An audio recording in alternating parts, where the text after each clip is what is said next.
Hey guys, in a world of 1,000 different variants of the RMR red dot, what makes you stand out amongst the crowd? Me personally, I think its feature set is the main point, but the second point is a name behind yourself. This week we're going to be reviewing the Ameriglo Haven.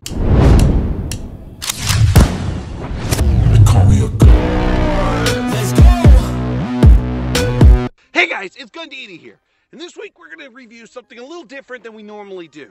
Today we are going to do a red dot sight.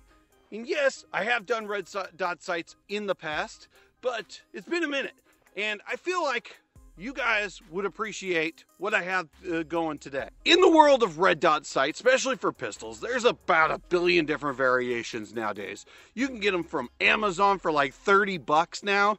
You can get them from almost any reputable company for a few $100s.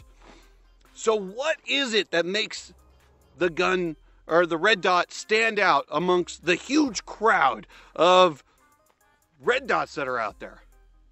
And you know, feature set is a huge thing, but a lot of even inexpensive red dots are coming with a lot of huge features now.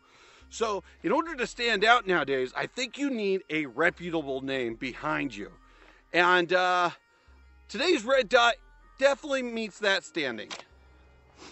Today we are reviewing the Ameriglo Haven. Now it is a RMR style red dot. It's got a huge visual window. It's got basic RMR setup. It's got elevation and windage adjustments. And what's really neat is it has a side mount battery, which means you don't have to take it off your gun in order to change the battery, which unfortunately the RMR is that way, and some of the Holosuns are even that way. So it is kind of nice to have one that you don't have to take off. It does also have the adjustment for brightness on the side. But just like I said, all these red dot companies are coming out with the adjustments, the side mounts, RMR footprints. The other feature set that that is almost necessary for a carry gun / duty gun is the shake wake. There's a lot of red dot companies out there that have an automatic shutoff feature, but not too many that have that shake wake. And what I mean by shake wake is if this is sitting in your holster and you're sitting still for 5 minutes or so, it shuts off. But what's great is as soon as you grab your pistol, it is back on and ready to go. You don't have to worry about adjusting anything. You don't have to worry about turning anything on, which makes, as a carry red dot, probably the best option out there. But, you know, this is a good looking optic. It looks good on the Springfield Echelon, especially with that direct mount system that the Echelon is running. But how does it function? Let's get some rounds on target and see how she goes.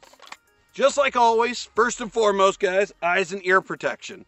If you don't have eye and ear protection, check out the link in the description below where you could get eye and ear protection from Caldwell Shooting Supplies, where they have multiple different options for you along with Electronic Ear Pro, which is what I prefer because I shoot out here in the desert and I like to know what's coming up when I'm out here. So having the Ear Pro makes it to where I could shoot and have hearing protected, but I can also hear what's going on in the surroundings around me. But let's get back to the video. We're gonna go ahead and put some rounds on target on this guy. But before I do that, why don't you go ahead and hit a like and subscribe on this. And let me know down in the comment section if Ameriglo is a big enough name for you. Let's get some rounds on target and see how she does. This is the red dot has not been zeroed. This is straight from the box, straight from the factory. So we're going to see how she does.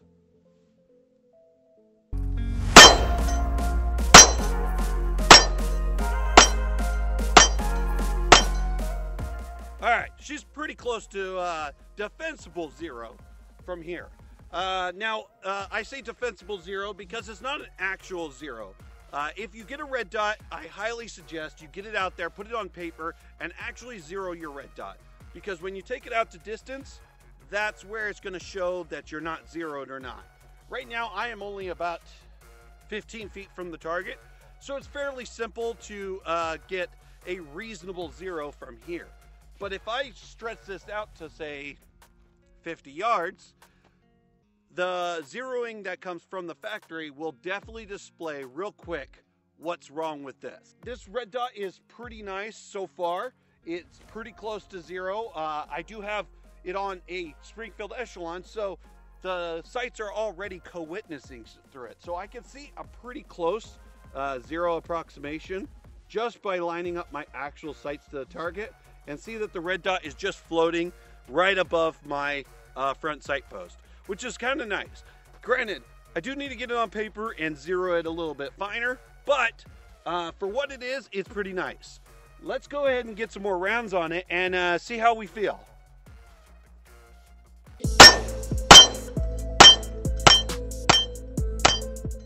Now, one good thing about red dots, and if you're thinking about getting a red dot but you're not sure, one good thing about red dots is that they are easier.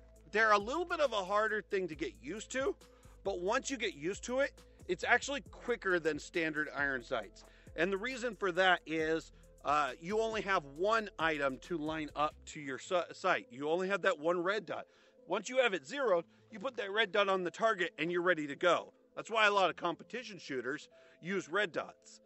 Iron sights, unfortunately, you have to line up your front and rear sight and then make sure you have equal space and equal light, and then squeeze the trigger.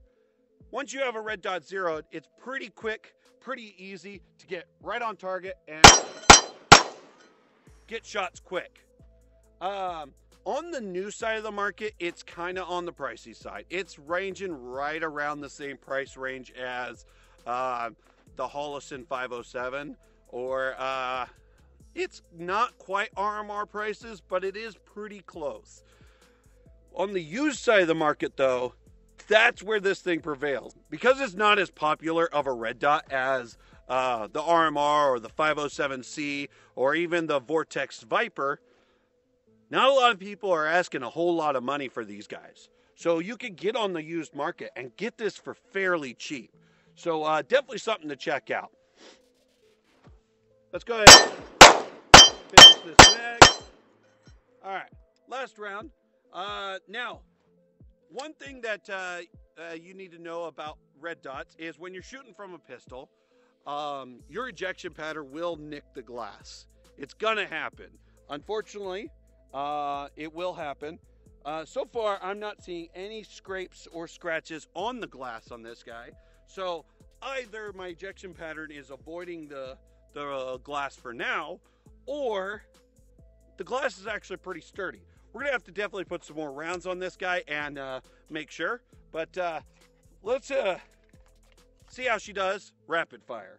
Now, one thing I will forewarn you, if you are slapping one of these guys or even an RMR on your Springfield Echelon, check out the manual and see what the description is for the screws. I made the mistake of just mounting my optic with the shortest screws, or the medium-sized screws that were in the Springfield Echelon box. The problem is once I did that, it wasn't the right screws for the Haven, and I ended up actually breaking the head off of one of the screws. Luckily, it was easy enough to extract, and then I looked up the manual and it said I had to use the screws that came with the Haven. Well, I did buy this on the used side of the market, and it didn't come with the screws. So I called up Ameriglo, and I told them I'm willing to pay for it. I need to get some screws. They said, unfortunately, we don't we don't have them for sale, but you give us your address and we'll send you a new set. And they did, completely free, and it mounted pretty easily. Now, this is pretty sturdy. I have shot it a few, I've probably put about 100 rounds through it so far, and nothing's come loose, no problems yet. So the Springfield Echelon's pin system is working great, and the screws for the Ameriglo are holding pretty tight. So let's go ahead and put some more rounds on this guy. We're gonna go ahead and try to rapid shoot this guy and see how quick and easy we can put rounds on target. All right, guys, Let's try this out.